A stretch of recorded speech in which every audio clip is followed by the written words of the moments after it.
It's been a bad year for big tech. We're used to seeing companies like Apple, Amazon, Google and Meta at the very top of the global corporate ladder. But the economic headwinds of 2022 have hit the sector hard. Yes, absolutely. This year has been really, really painful for tech stocks. When macroeconomic conditions and the products themselves kind of reach a certain age, then things calm down and sometimes there's a bust. As well as a shaky economy, the world's biggest companies have also been grappling with increased regulatory scrutiny and legal challenges from Beijing to Brussels. The European Commission has been using its existing competition powers to target what they perceive as potentially abusive conduct by the largest digital platforms. The economic fundamentals of these companies have severely been, being threatened by this crackdown. So is the party over? In this video, we'll ask if this is just a bump in the road for big tech or a full-blown existential crisis. There is a season for all of these technologies, and particularly with consumer-facing products. Consumers are fickle. We move on. It's all coming up on Business Beyond. As you've probably already gathered, we'll be using the term big tech quite a lot in this video. But what exactly does it mean? Big tech typically refers to the most dominant firms in the information technology sector. That usually means the US tech giants. Alphabet, which is Google, Amazon, Apple, Meta, formerly known as Facebook, and Microsoft. The big in the name refers to both their market value and the often mammoth scale of their operations. When we're talking about tech, big tech, what I mean by that is what we'd refer to as mega cap stocks. So those are those companies, brushing on or have at least touched on the $1 trillion valuation at some point in their life. Only a handful of companies meet that criteria, all of them in the US. They dominate the internet and most areas of digital commerce, from search to social media, and from online retail to computers and smartphones. Big tech is the shorthand for the small number of mostly consumer-facing companies based in the Bay Area and Seattle in the west coast of the United States. Microsoft, Amazon, Apple, Meta, and what am I missing? Google. These companies are commonly referred to as the Big Five, but others, such as the streaming service Netflix, electric car maker Tesla, and the chip maker Nvidia, are also occasionally included. That's why there's a wide range of acronyms associated with big tech, combining letters from some or all of the companies. The rise of several Chinese tech giants in recent years means they are also increasingly part of the big tech conversation. China is the only country other than the United States that have so far been able to foster tech giants. So in terms of market capitalization, companies like Alibaba, Tencent, Meituan, Pinduoduo, they're among the top 10 tech firms in the world. But mostly, big tech means the 5 firms we listed at the beginning. Before we take a deeper look at some of the difficulties these companies have been experiencing, it's worth reminding ourselves just how much they've come to dominate global business and our personal lives in such a short space of time. Until relatively recently, the world's most valuable companies came from industrial and energy sectors. Microsoft is the exception. It's been one of the most valuable for more than 25 years, and in 2010 was joined in the world's top 5 by Apple. Today, big tech firms are dominant. 4 of the world's current top 5 most valuable companies come from the sector, namely Apple, Amazon, Alphabet, and Microsoft. Silicon Valley has a long history, but really the last 20 years have stood apart in the scale and the speed. And how did these companies become so large? In part because they started doing more things and coming into more areas of life, not just a device that sits on one's desk that's useful for work or for school, but platforms that and apps that facilitate all sorts of things. Experts like Margaret O'Mara argue that the key to the astonishing rise of big tech is something which you may well be holding in your hand right now: the smartphone. I think a really important Enabler of this was the smartphone, particularly the iPhone, and then following that, the Android, Google Android phone, and all the apps that were built for that. Think about Uber and Lyft or Airbnb or these companies that really are made possible by cell phone use or having a device that you're carrying with you. That has enabled the scale up in an extraordinary way. Another thing which has enabled the scale-up is an unprecedented amount of money. A decade of record low interest rates has been a huge boost to big tech. Since the global financial crisis, there has been a quantitative easing by central banks in the US and elsewhere. There's been a great deal of money sloshing around the financial system with wealthy people looking to invest in the stock market, and tech has been a really, really alluring bet. And so a lot of money has come into companies, both public and private, in this sector. It all means we have well and truly been living in the age of big tech. Since 2006, the annual revenues of the leading firms have swelled to eye-watering levels. Since the financial crisis, the accumulation of profits has accelerated, with Apple and Amazon supplanting Microsoft in the race for top spot. Now Amazon, Apple and Google routinely rake in hundreds of billions of dollars per year in revenue, helping to explain why these companies are valued in the trillion-dollar range. So what could possibly go wrong? Plenty, if this year is anything to go by. Throughout 2022, and particularly in recent months, tech stocks have lost a lot of value. Take a look at this graphic showing the performance of so-called FFA&G stocks, which includes Netflix, since August. Meta, Amazon, Apple and Google have all suffered significant losses in value, with companies like Meta losing as much as 40% in the space of a few months. Netflix did perform markedly better as it rolled out a new ad-based subscription model. In 1 week alone at the end of October, close to $800 billion was wiped off the value of the biggest US tech companies. A big reason is the same one that helped make these companies so big in the first place: interest rates.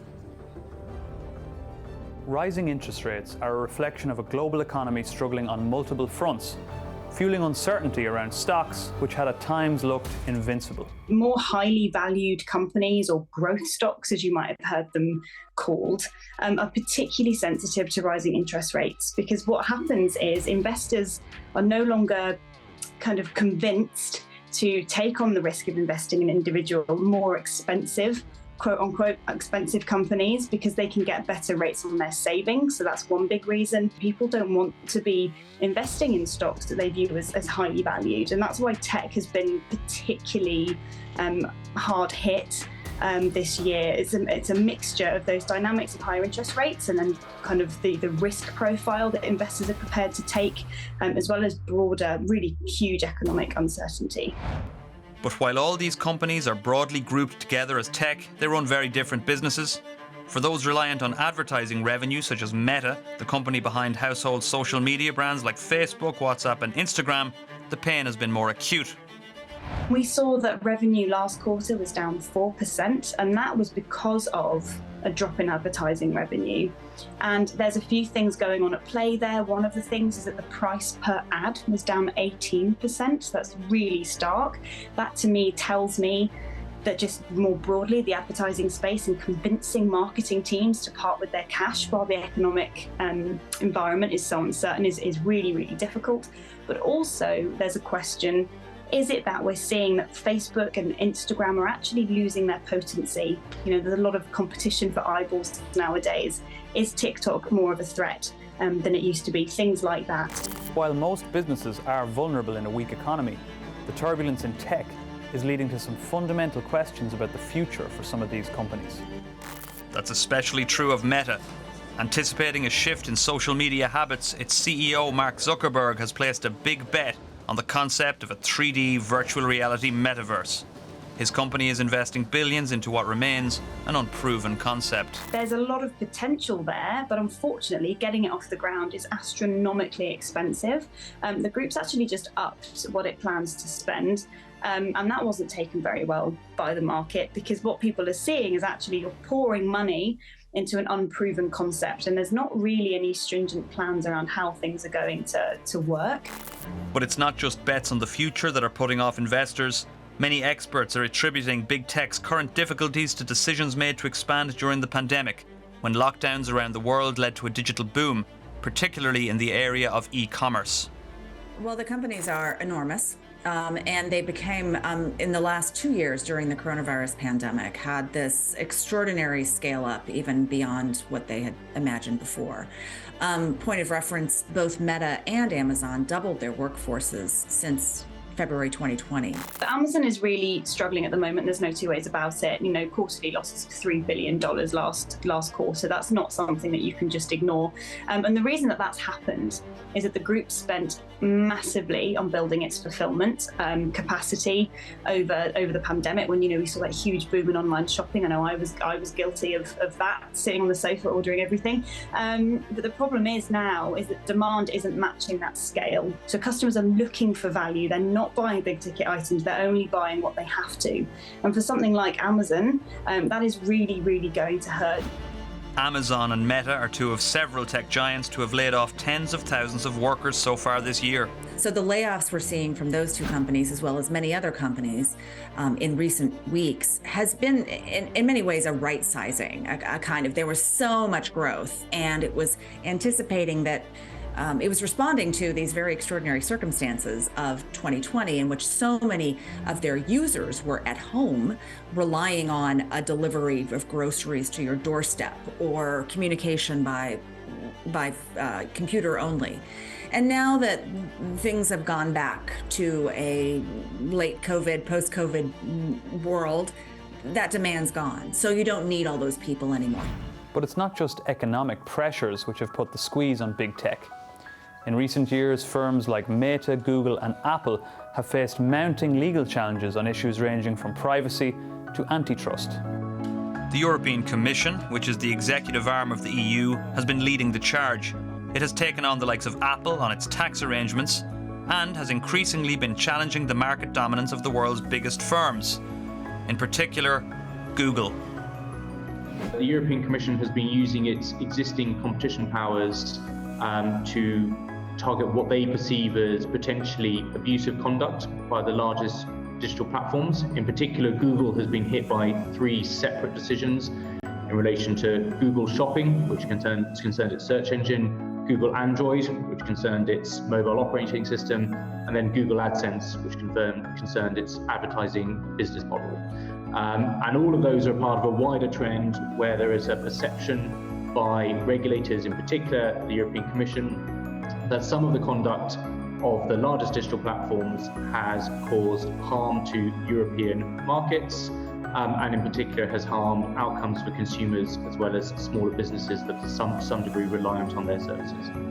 Many of the EU's challenges are still ongoing, including cases against Apple, Amazon and Meta. But the Commission recently introduced a signature piece of legislation called the Digital Markets Act, which it hopes will deal more efficiently with antitrust issues in the future. So the Digital Markets Act is a piece of legislation that seeks to increase fairness and contestability for the largest digital platforms in the EU. A lot of these are American, but they're not just American platforms. And what it does is it imposes a series of set rules that are designed to open up some parts of the digital ecosystem, and other parts to ensure that there's more fairness for their business users, and also to ensure that end consumers, so the likes of me and you, have better rights vis-a-vis the gatekeepers, all with the objective of ultimately ensuring that markets work better. The Digital Markets Act in particular is likely to force the world's biggest tech firms to make big changes to how they operate in Europe and elsewhere, but it may not necessarily mean they will become smaller. It is certainly expected that their business models will be changed, but I wouldn't necessarily draw a kind of a straight line between saying, okay, there's intervention by competition regulators here, and that will inevitably mean that the largest platforms become smaller. And in many ways, that may not be a good outcome. What we want to see is effectively better market outcomes for all consumers, so that we effectively deliver better output, better quality products, and also more innovation, so that smaller players and big tech players can innovate together for what's coming next. Because in some ways, it's all very well regulating what's happened over the last decade, but what you're really trying to do is make sure that your regulatory regime works for the decades to come.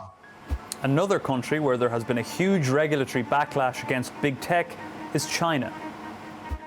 when the billionaire businessman Jack Ma strongly criticized Chinese financial regulators in a speech he made in October 2020, it directly led to the suspension of the IPO of his company, Ant Group. It then prompted an unprecedented crackdown on some of the country's leading tech firms. Since then, we see the Chinese top leadership mobilize a massive law enforcement campaign that you've never seen before against the big tech companies, which affect a wide range of sectors like e-commerce, crowd handling, social media, gaming, tutoring, almost everything you can think of. Now, to summarize what has happened, we can broadly see the law enforcement in three major pillars. One is antitrust, the other is data, and then followed by labor regulation. Few, if any, major Chinese tech firms have been left untouched. E-commerce giant Alibaba was fined $2.8 billion in an antitrust case, while food delivery platform Meituan was also targeted. Then, in the summer of 2021, the ride-hailing platform Didi was given a fine of more than $1 billion for data security breaches. Since the beginning of 2022, the crackdown has been eased significantly, partly because of concerns over economic damage. We started to see things slow down at the beginning of this year, and partly because China had experienced an economic slowdown. And earlier this year, there was a massive sell-off of China's internet stocks in the United States. So the economic uncertainty and instability touch a sensitive nerve of the Chinese top leadership.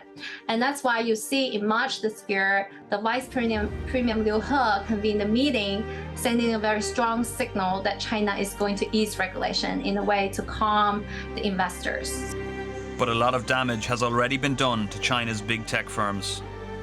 The market valuation of these Chinese companies have gone down very significantly. Companies like Alibaba and Tencent lost over 50% of the market valuations, as well as many other tech firms, probably even more, like in the case of Didi. And investors, particularly international investors, have very severe concern about investing in the Chinese tech sector.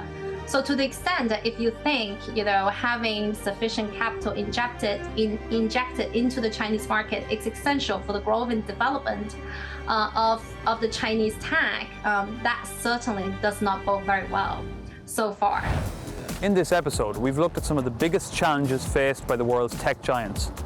But what is not yet clear is whether recent events fundamentally challenge and threaten those firms' global dominance.